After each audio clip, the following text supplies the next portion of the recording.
Welcome to worship this day. We are glad that you are here. Some have come seeking and some have come struggling. Lord, be with each of us today. Feed our hearts and souls with your transforming love. God is truly with us all today, guiding and lifting, feeding and restoring souls. Praise be to God who continually abides with us. Patient and persistent God, we thank you for calling us here today. Keep our hearts and minds open for your words of transforming love. In the darkness of night and the brightness of day, you, O Lord, are present to us. And as we wrestle with situations which seem to drain us of energy, as we struggle to find out who you call us to be, you reach out to us with reassurance and empowerment and courage for the days ahead. Calm our spirits and prepare our hearts and lives to receive your awesome grace. It is in Jesus' name that we gather. We gather in a place where all people are welcome. Let us worship. As we gather together as the people of the Lord, let us be in a time of prayer. Holy One, we gather to thank you for your endless goodness to us. In this moment, we come to you, laying down our lives before you. We invite your beautiful Holy Spirit to move freely amongst us. Thank you that you walk with us every day and that you are with us in each moment. Thank you that your promises are true and your goodness never fails us. We pray for your love and compassion to abound as we walk through this challenging season. May everything within us cry, holy is the Lord God Almighty, who was and is to come. Holy God, today we join with all those who worship and confess you as Lord from generations past and present, and with all the angels that sing in heaven of your greatness and beauty. Come dwell in our hearts, equip us, challenge us, comfort us, motivate us, teach us, inspire us as we learn more about your majestic ways. Help us to approach each day in faith and peace, trusting in the truth of your goodness towards us. We ask all this in the wonderful and most holy name of Jesus the Christ. Amen.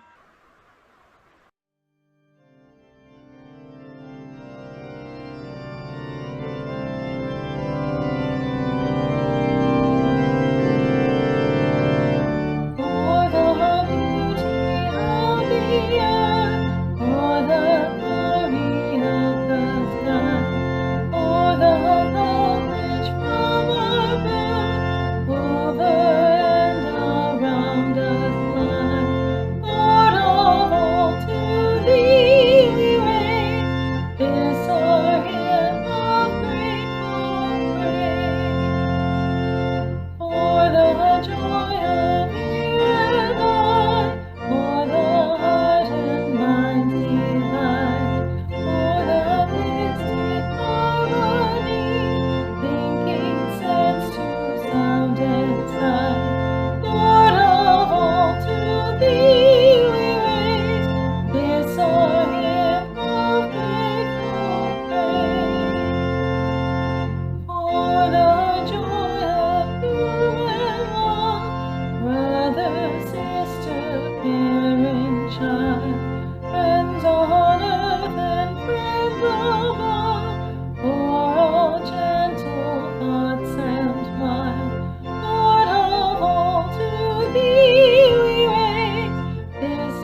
Our scripture reading this morning comes from the Gospel according to Matthew, chapter 14, verses 13 through 21.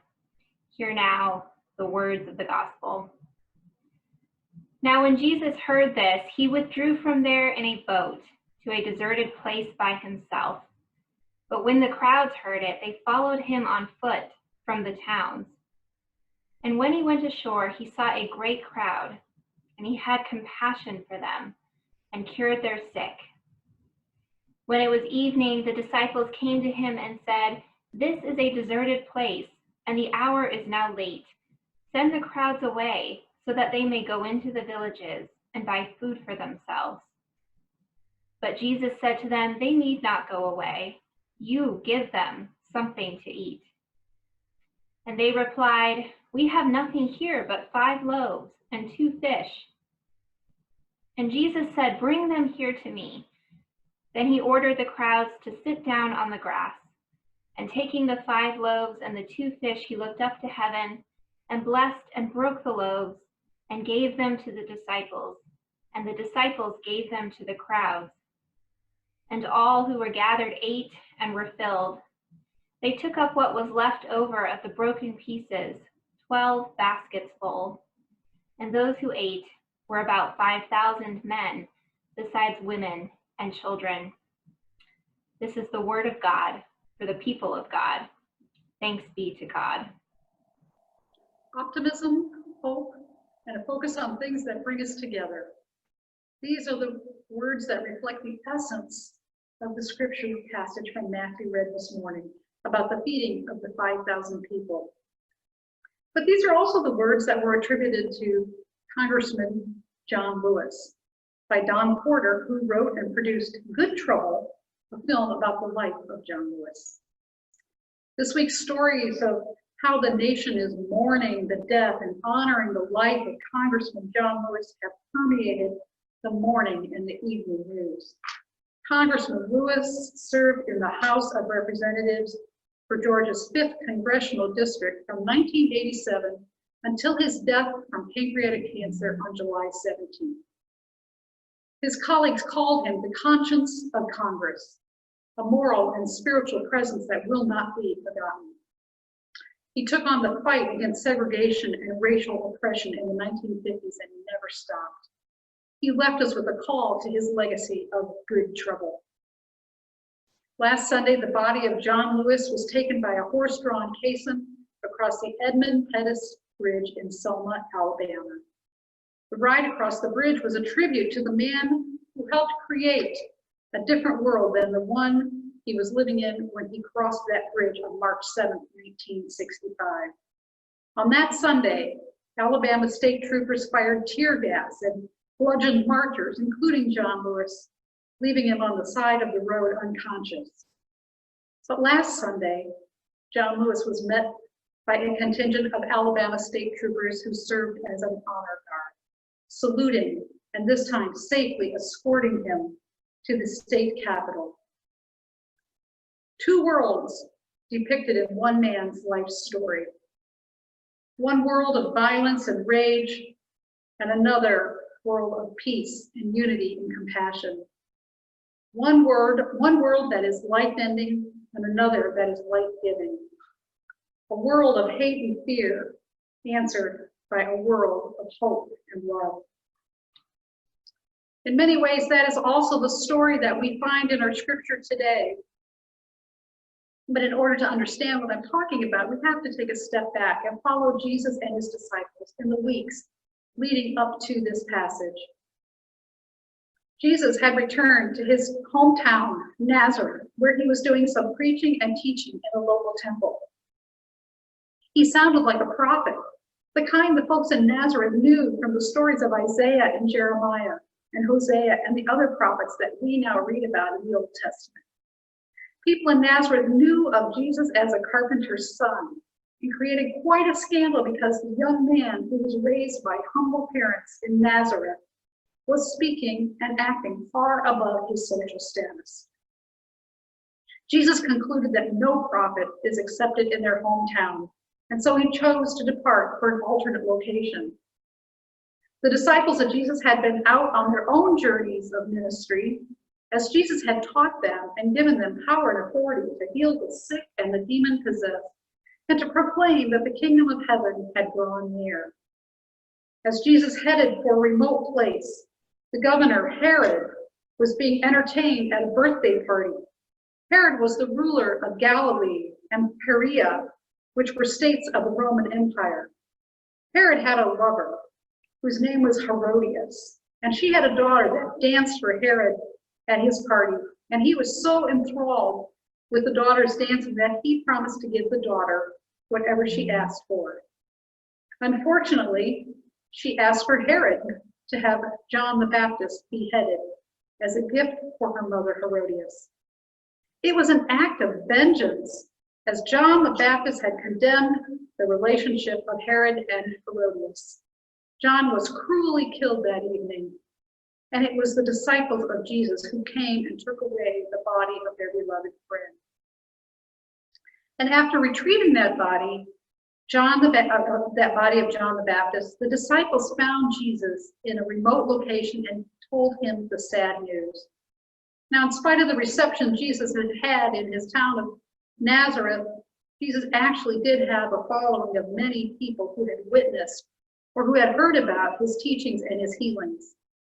And even though Jesus had withdrawn from the city on a boat, a crowd followed him on land.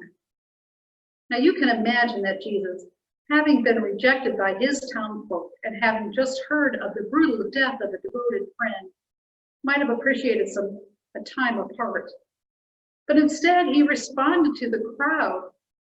He went ashore and he healed those who sought healing, and he showed them compassion.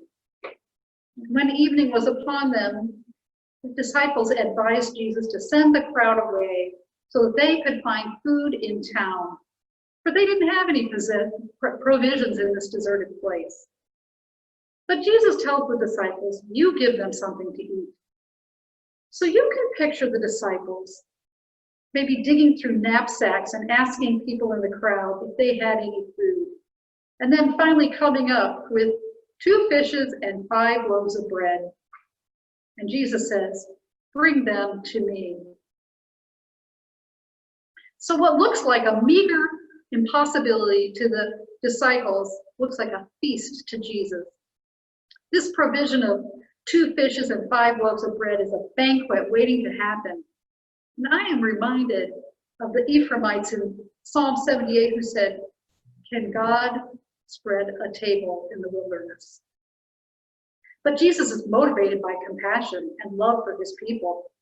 He takes those loaves and fishes and he looks to the heaven and he invites God into the picture, and he blesses that food and he invokes God's authority and sovereignty through praise and thanksgiving to the one who has brought forth this very food from the earth, God's good creation.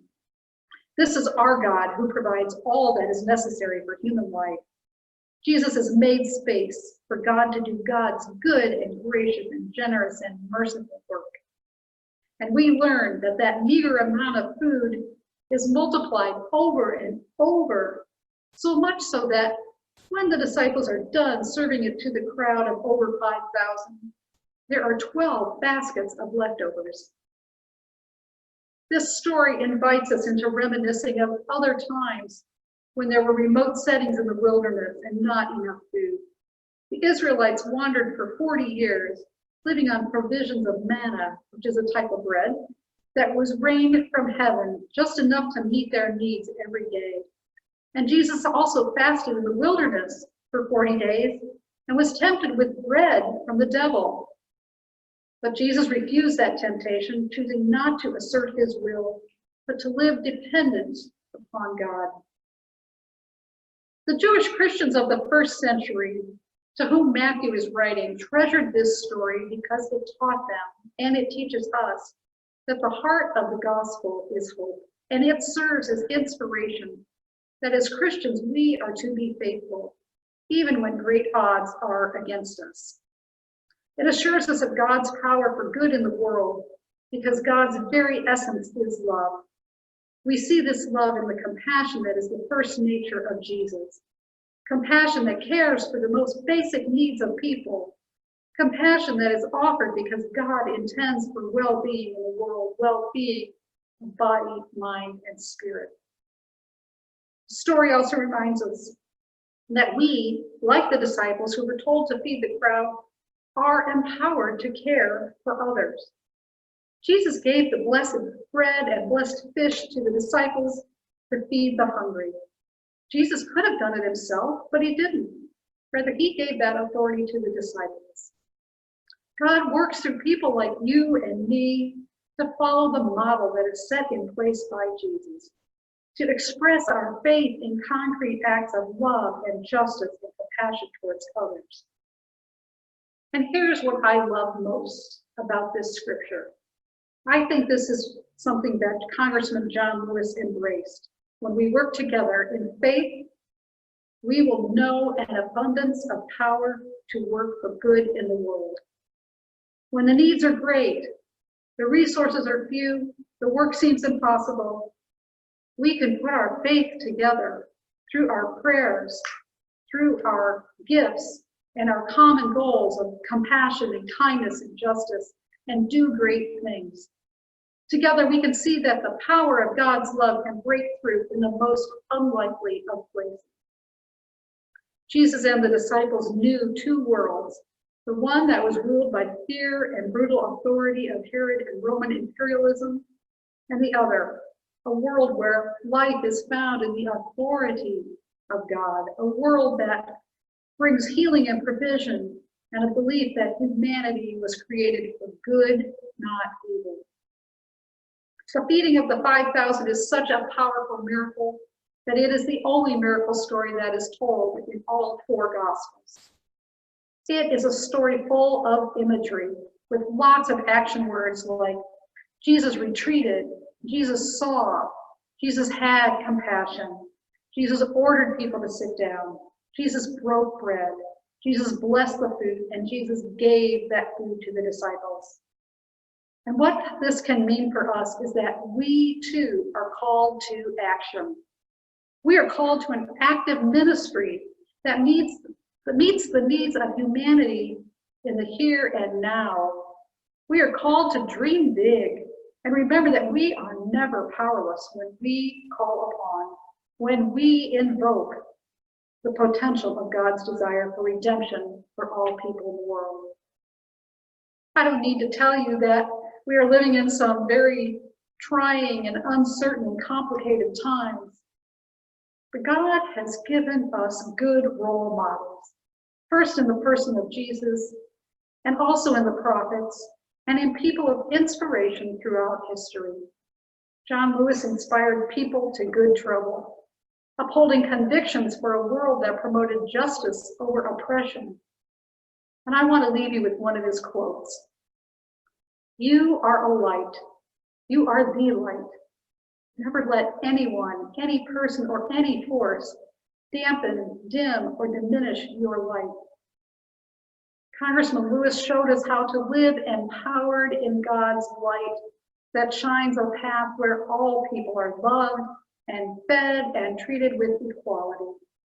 He did not need to use force or violence because he had faith that a God who is powerful enough to feed 5,000 people from 2 fishes and 5 loaves is a God who can change systems and centuries of injustice. I believe God gives us the power to be that light, and Jesus taught us how to work together for abundance. United in faith, we can light the way that makes a difference. May it be so. In the name of the Creator God, the Son, Jesus, and the Holy Spirit. Amen. Please join me in an attitude of prayer. All loving and providing God, by your Holy Spirit, feed us with your word, that we might be filled with the bread of life. Compassionate God, your goodness is for all. Help us to trust in you and to share what we have with the oh so hungry world.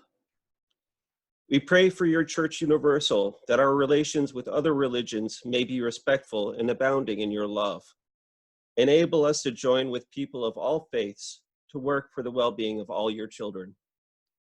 We pray for the earth and the creatures upon it, that we may do our part in restoring balance to your creation and deepen our commitment to follow Christ in ministries that feed and serve others.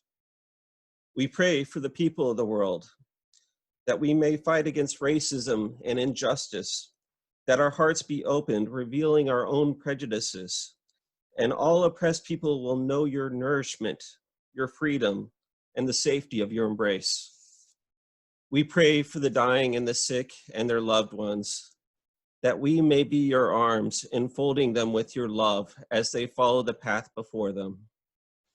Gracious and merciful God, abounding in steadfast love, we join our voices with all creation, singing your praises and blessing your name as we pray using the words your Son instilled in our hearts.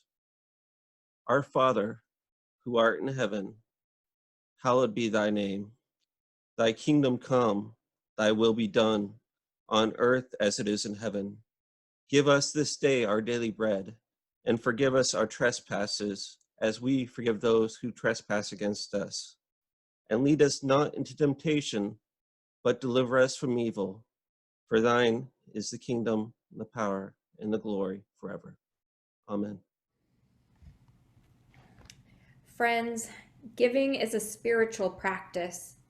We often talk about giving in terms of church budgets or the needs of the community. These are important considerations, but at its heart, giving is a part of our relationship with God. Our gifts are multiplied by God and do good work in the world, but our giving also does good work in our own hearts. Just this week, I was involved in preparing a meal for Community Lifeline, a homeless shelter in Shelton. One of the offerings we received for the meal was lettuce harvested from a home garden. It was beautiful. So often, meals for the homeless shelters are made up of food on sale, easy and cheap to prepare, and that's okay. But these lettuce leaves were full, gorgeous, and filled with the love that the gardener had showered upon them. What a holy and sacred offering made to God through the gift of this meal. The gardener was giving the very best of herself in the gift of her homegrown lettuce. Imagine how much better each piece of lettuce from that garden will taste, knowing it has been given to God and shared with the community. God multiplies our joy, our gratitude, our compassion, and our faith when we give. These gifts of faith, joy, gratitude, and compassion become ours to share with others.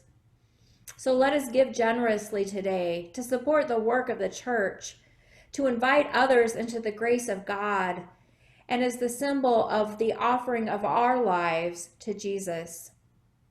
You can give, friends, by making out a check to your church and putting it in the mail. You can go to fumcooli.org and click on the Give button and designate it which church will receive your offering. Or you can contact your financial institution and set up regular giving. Let us give with joy and abundance.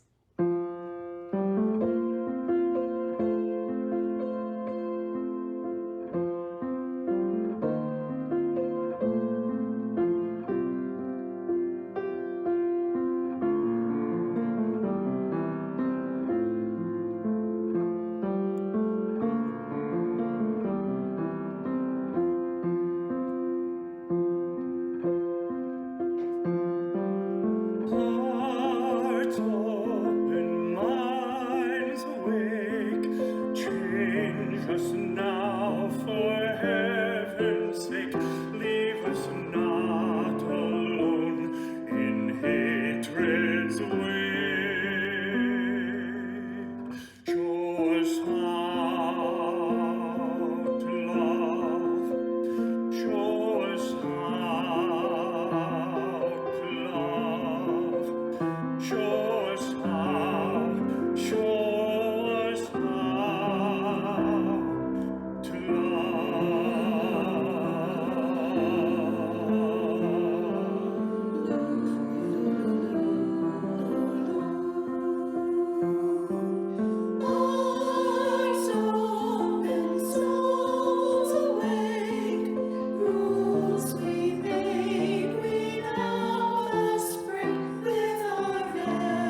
Let us pray in gratitude and blessing over these offerings that we give to God this morning. We thank you, O Holy One, that you have empowered us to participate in the miraculous multiplying of the ministry of your Son. He moved through the world with grace, compassion, joy, love, and forgiveness. May those same attributes be the marks of our lives as well. Receive now these gifts you have provided us out of your abundance, that your miracle ministry may multiply to satisfy the hungry of this world today. Through Jesus Christ our Lord. Amen.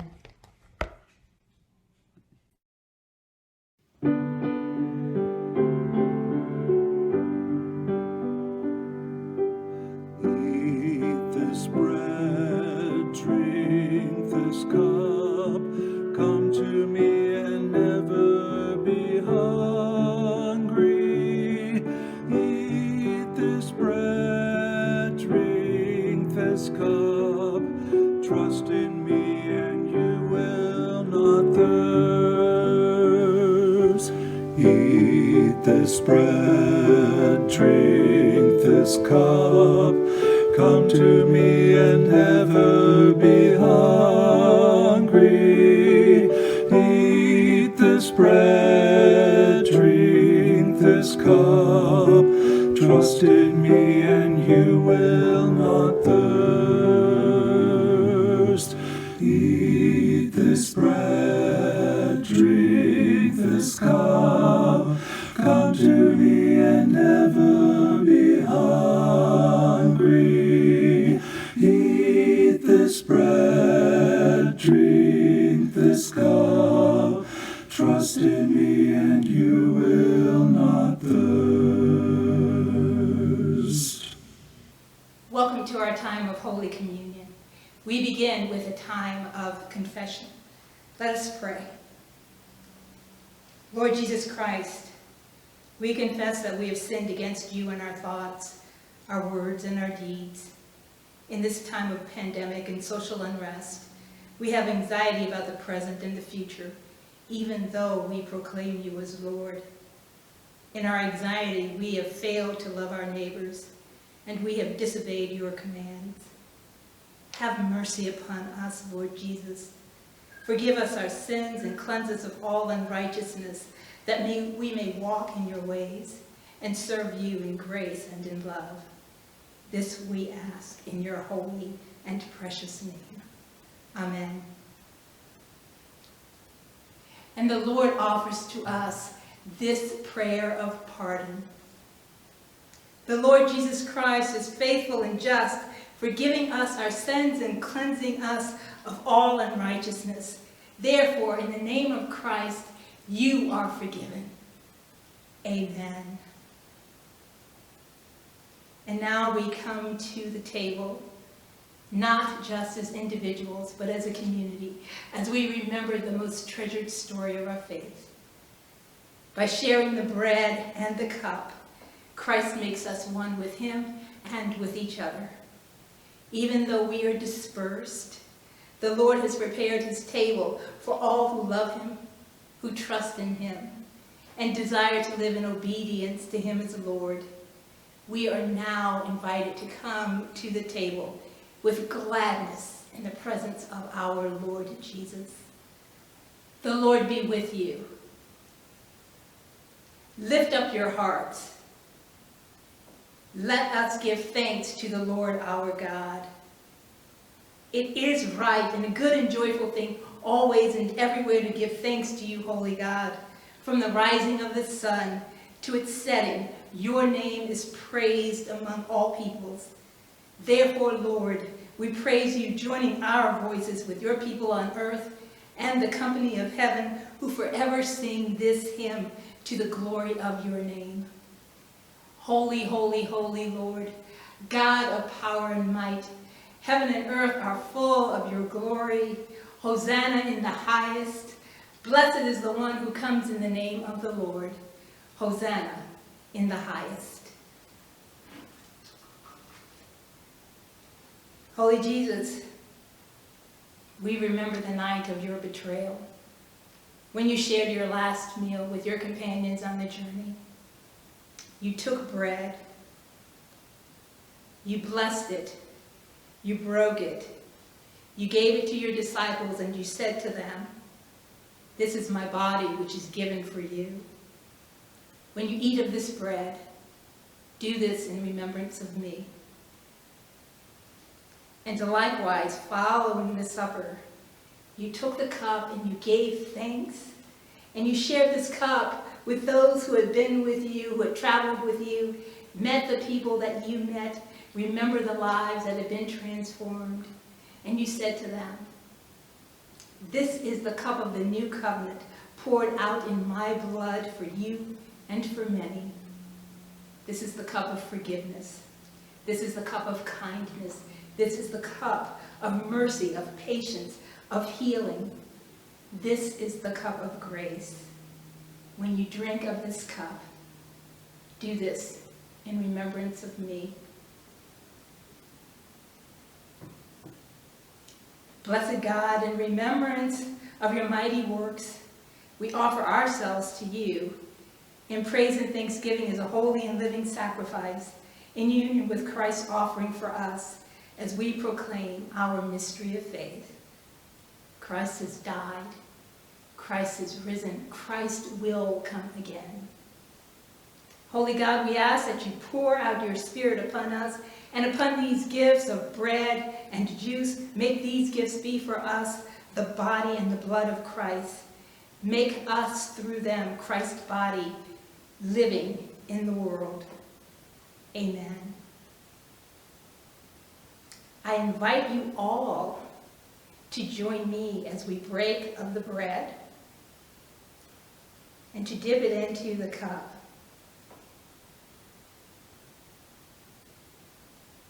And to eat of our Lord.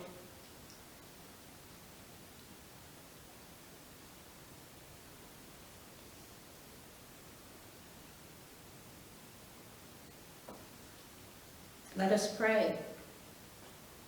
Thank you, O Christ, for this table that brings life. Through this table we are fed by your ministry. We are strengthened by your life. We are sent forth into this world to live into the visions that you have laid upon our hearts. And we are now commissioned to feed as we have been fed, forgive as we have been forgiven, to love as we have been loved. Thanks be to God. Amen.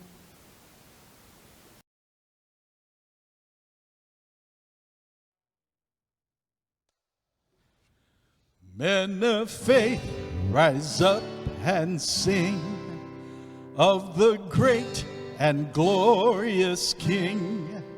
You are strong when you feel weak, in your brokenness complete. Shout to the north and the south, sing to the east and the west. Jesus is Savior to all, Lord of heaven and earth.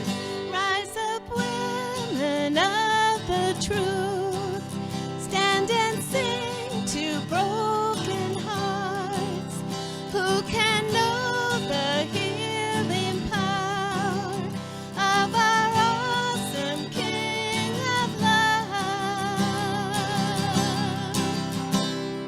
Shout to the north and the south, sing to the east and the west. Jesus is Savior to all, Lord of heaven and earth. We've been through fire, we've been through rain, we've been refined by the power of his name. We've fallen deeper in love with you. You burn the truth on our lips. Rise up, church, with broken wings.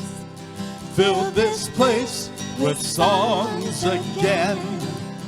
of our God who reigns on high. By his grace again we'll fly. Shout to the north and the south, sing to the east and the west. Jesus is Savior to all, Lord of heaven and earth. We will shout to the north and the south. We will sing to the east and the west. Jesus is Savior to all, Lord of heaven and earth. We will shout to the north and the south. We will sing to the east and the west. Jesus is Savior to all, Lord of heaven and earth. Lord of heaven and earth. Lord of heaven and earth.